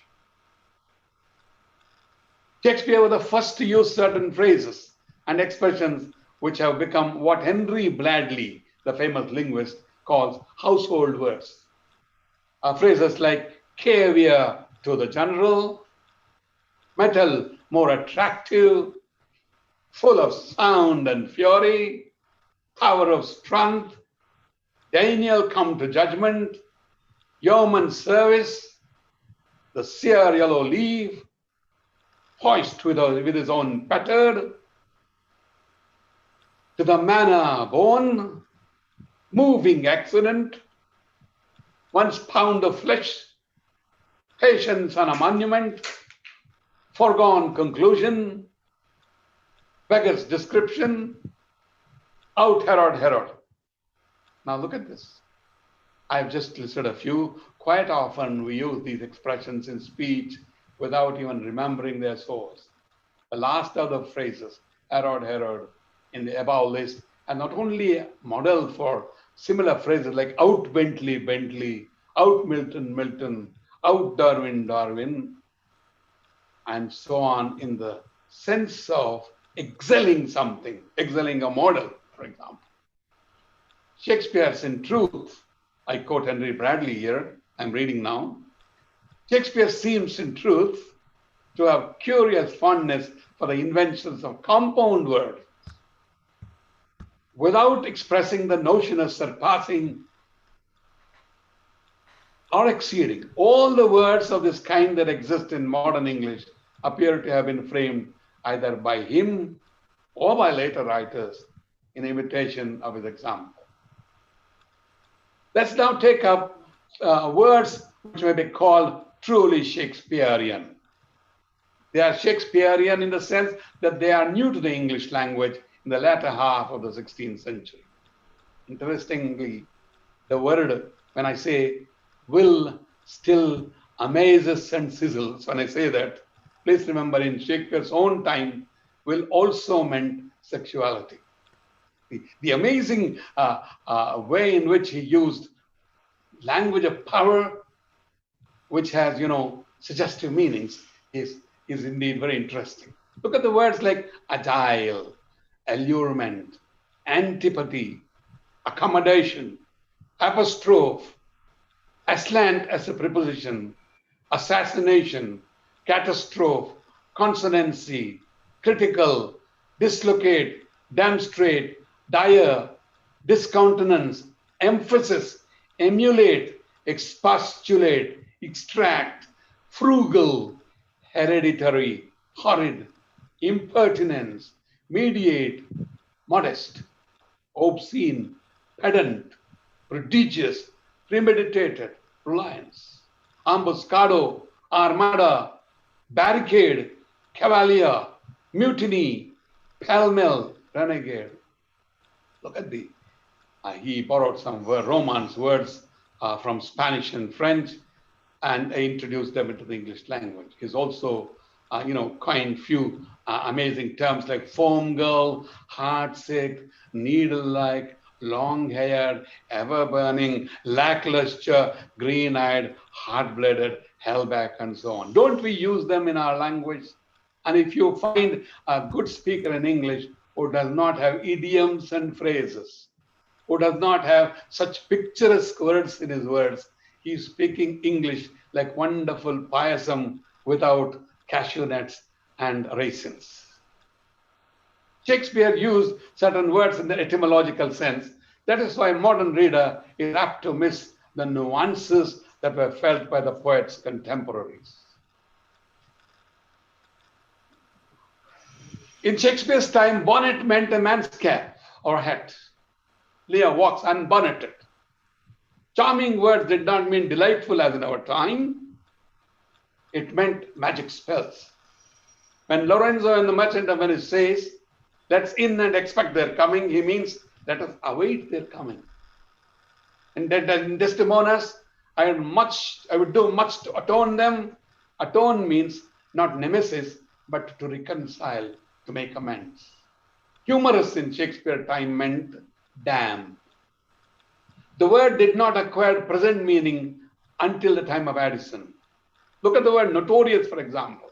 In Shakespeare means well-known. So you have to say Shakespeare is a notorious writer if you are using Shakespeare in English. But today, notorious is the opposite of famous. It has a bad connotation. Look at the word censure. Shakespeare uses wisest censure. For example, a word like success just meant result or consequence. There could be good success or bad success in Shakespeare's time. They use the word succeed in the effect he writes, or succeed unhappily, as in King Lear. Companion was often used in a bad sense as a fellow noun. The adverb sheer, which has a negative connotation, sheer folly, sheer nonsense, had kept the original meaning of pure.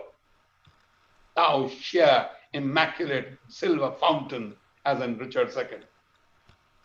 Accommodate was not a part of ordinary language. It was considered fashionable and status-oriented affectation. Some adverbs in Shakespeare's time had a different shade. Nowadays was a vulgar word. Only men like Bottom and Gravedigger use it in the place of Shakespeare. Ik is a poetic word. I quote, Otto Jespersen has these comments. A great many words have now another value than they had then. In some cases, it is only a slightly different coloring, but in others, the diversity is even greater. I would ask my students to make a list of words used by Shakespeare in their etymological sense. Now, I would like you to look at Shakespeare's grammar and syntax. Nobody has bothered about it in our colleges. And I'm sure Shakespeare's syntax is quite conventional and daring. Quite often, he does not care to use grammatical parallelism. A tart which quartered hath but one part wisdom, and ever three parts covered. He exercises freedom in the placing of words. We send to know what willing ransom he will give, for example. What ransom he will willingly give in Henry V. The whole year of Denmark is by a forged process of my death, rankly abused, says Hamlet. Lovers absent hours. Hours when the lovers are absent. Violating grammatical rule, he uses double superlatives and double comparatives quite frequently. When our students use them, we find fault with them. More braver, more hotter, the most unkindest cut of all, as Brutus, Brutus's action is described in Julius Caesar. The neoclassical critics like Pope and Johnson were critical of Shakespeare's language. But believe me, Shakespeare had a fantastic style, which is a model even today. And the only critic that I can think of is Dr. Samuel Johnson, who says, Shakespeare's style was above grossness and below refinement, where propriety lies. Amazing. Shakespeare's syntax was that of a speaker, not that of an essayist or the drama. Drama he represents is the unstudied utterance of actual characters, bringing out the emotion, ennui, pain, passion of the characters. Its syntax, to be truly representative, is familiar, conversational, spontaneous, and not studied or rehearsed.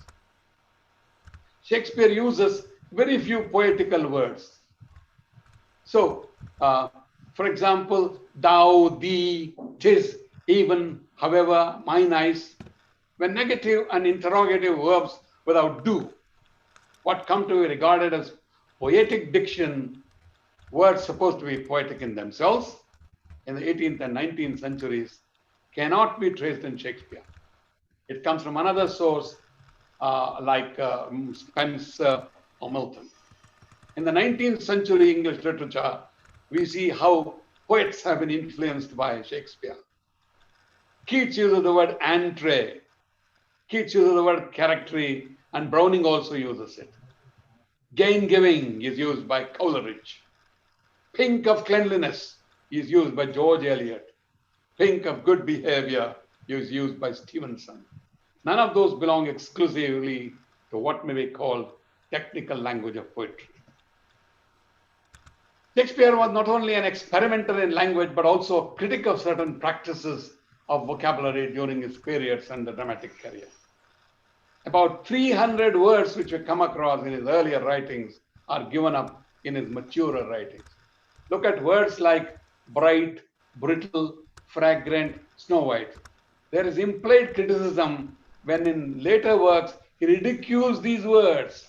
When Polonius hears the word beautify, his reaction is, that's an ill phrase, a wild phrase. In Midsummer Night Dream, he ridicules the word cranny, which is used again by him, which is used again by him in Rape of Lucrece.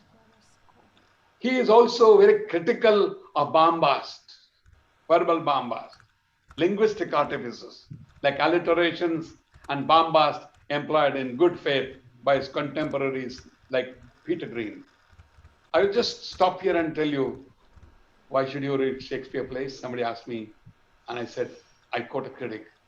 Shakespeare is a great playwright because his contemporaries burnt a whole city to create a tragedy.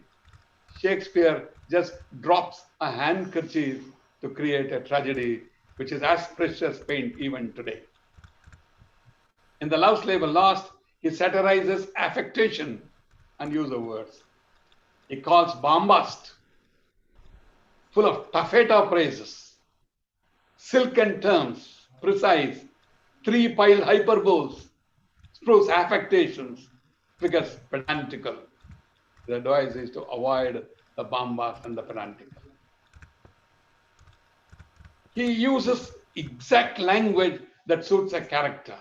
A subordinate character uses an affected style for a particular purpose. Sum up, I can say Shakespeare was a dramatist writing on a wide variety of subjects, human situations, and therefore used a large vocabulary.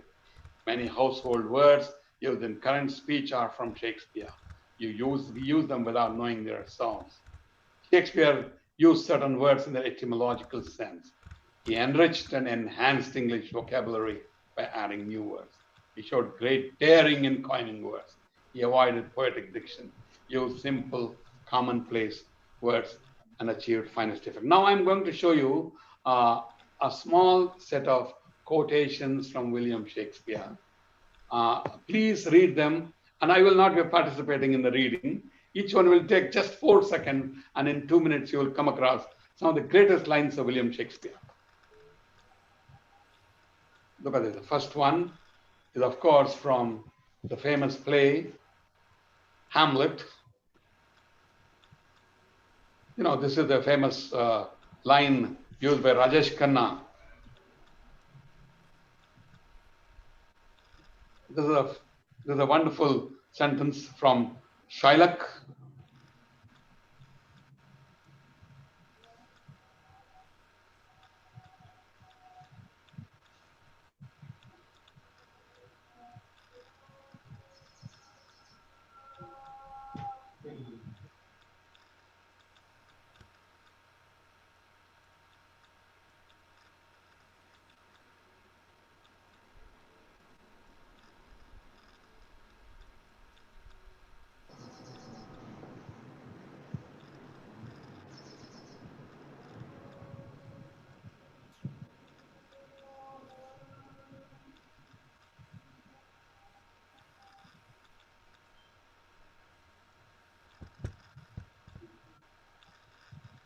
Just a few more.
Thank you very much.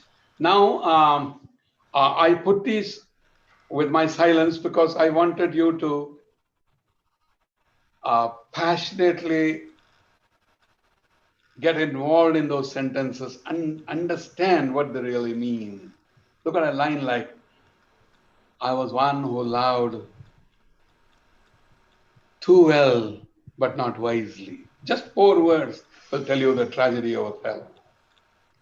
How can you have a Shakespeare talk without the famous lines of Shakespeare being read or being, acted out? Now I'll just talk just for about a few minutes on Julius Caesar. Now, Julius Caesar was a play which was based on Plutarch's lives of great Grecians and Romans. The lofty scene, and even today, if you produce a Shakespeare in a school with children wearing just white bed sheets with red border, that will become the toga of the children, the Roman toga. The play will not fail because the play has some of the greatest speeches that the world has seen. And in Julius Caesar, one character says, this play shall be acted in many states, in unborn accents and yet unknown lands. It's a perplexing and disconcerting drama of power. It's really concerned with the political action, the intriguing pattern of shifting power in the world of politics, horrors and inanities of present-day fascism. The word politics of assassination. Look at this. Look at Pakistan. Look at the assassination of Mrs. Gandhi. What we call coup d'etat, which tells you power corrupts and absolute power corrupts absolutely. That is perhaps the theme of Julius Caesar.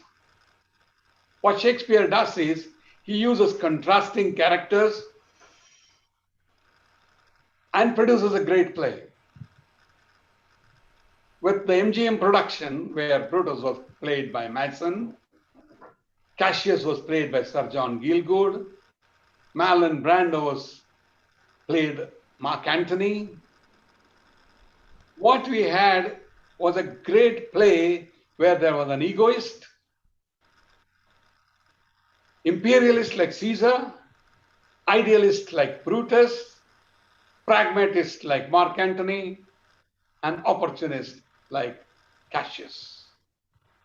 What we saw was a clash between politics of values and politics of power. Even today, if you look at the world, this is what the truth is all about. Shakespeare was terribly cut up with wars, Josiah wars. There were so many wars, for 30 years war, 100 years war. He wanted peace.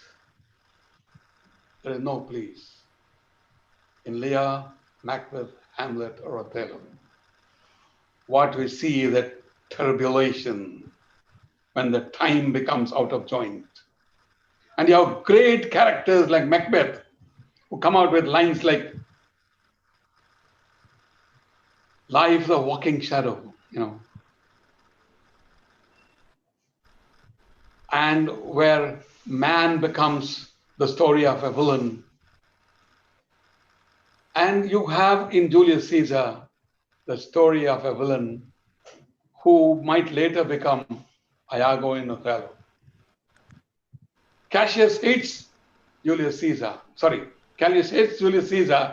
but many have seen that what kind of a motive does he have for his malignity there? Isn't it motiveless malignity as in Othello's character?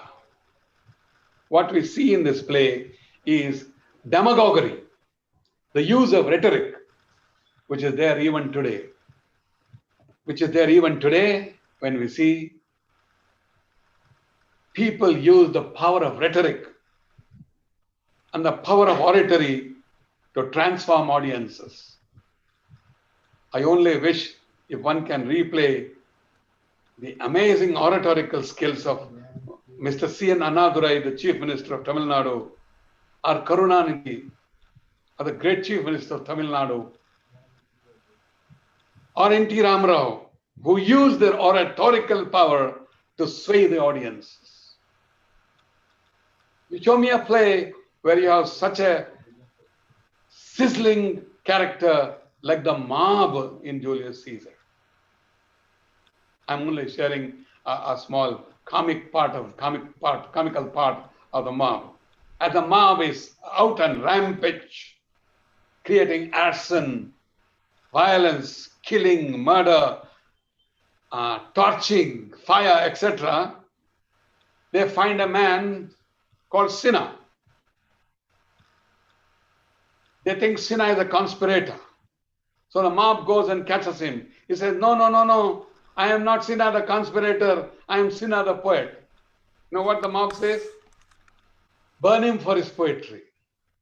What a wonderful, simple way of bringing out to the common people the way in which mobs can destroy all that is good and best that mankind has made. Now, what I would like you to see here is how Julius Caesar, is it really about Caesar or is the hero Brutus? Now we see Brutus as a great idealist, a man who was prepared to die for the values of republicanism and democracy. But we see him a great lover of his wife, the greatest friend that you can have in the world. When I was teaching faster, I remembered Julius Caesar, and I asked my students, this is what Pastor says, between choosing your country and your friend, what will you choose? Whom will you betray?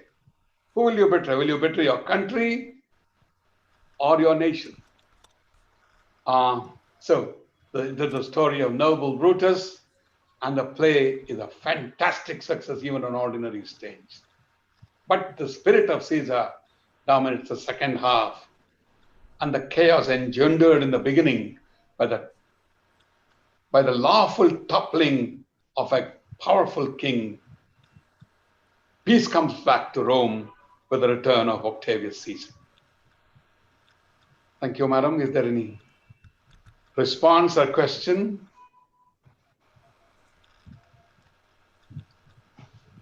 Is it over? I'm pausing for your response or a question. They are speechless. Yes, madam. Yeah, fine. Go ahead. Amazing. Yes, Thank sir. you. Yes. Please go ahead. Do you have a question to ask? Questions? No. Just appreciations are pouring in the chat box. Thank you very much, madam. I must honestly admit that I was a little. They are Madam? They are mesmerized. They are mesmerized. Thank you very much. That's what Shakespeare does. Shakespeare mesmerizes people. Yes, that's why.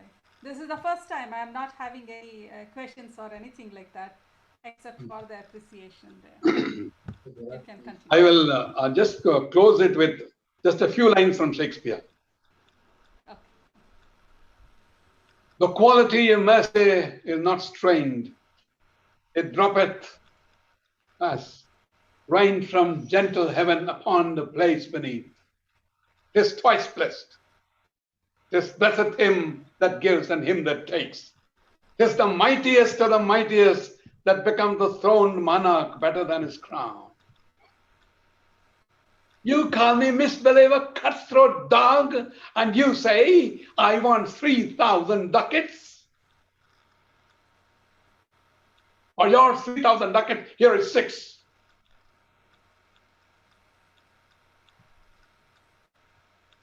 In fact, some of the finest characters of Shakespeare are the finest passages for monoacting and for children to learn powerful language. I conclude by placing on record my appreciation and gratitude to Madam Prasanna, the principal, all the inspiring management members of the V.V.N. College. May your tribe increase. Thank you very much. Okay. Thank you, sir. Thank you so much.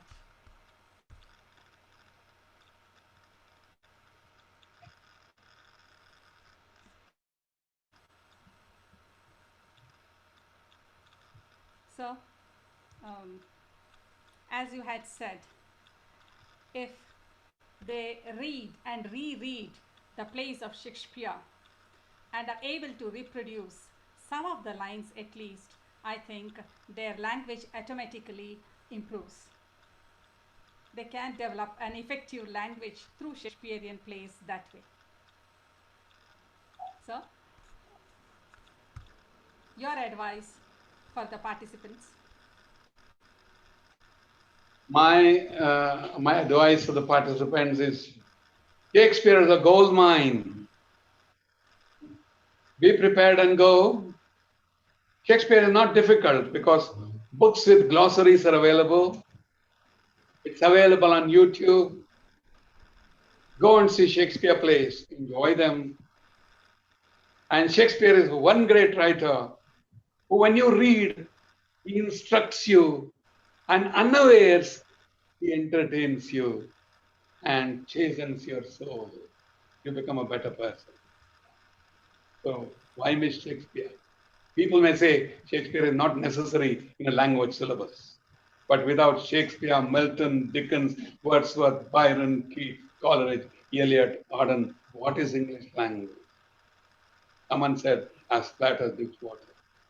I see virtue in ELT introduction, but then it must have great plays, great poems, and masterpieces. Thank you. Please read them, Yes, sir. instruct yourself, and enjoy them. Thank you very much. Yes, thank you. There is a comment saying that you have thoroughly inspired them to go to Shakespeare and then reread his plays. So it was fantabulous, amazing, brilliant session. In fact, I'm running short of adjectives to make use of.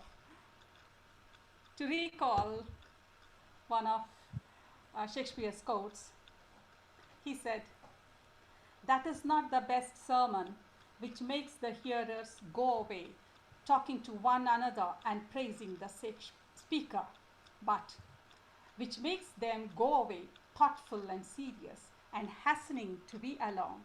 Now, this is the impact that your talk has on the listeners today. Thank you, sir. Thank you so Delighted. much. On, yes, on behalf of management members, CA and A, the principal, the faculty members at V.V.N. Degree College, I express our gratitude for accepting our invitation to be part of this knowledge enriching national level student development program and spending your valuable time with us. So thank you. Thank you so much, sir. Thank you. Participants? Yes. Participants, the link for the feedback and questions on both the sessions today will roll on in the chat box. Also, it will be posted in your WhatsApp groups and email. You have time till tomorrow morning, till 11 o'clock. You have got to give the feedback and attempt those questions.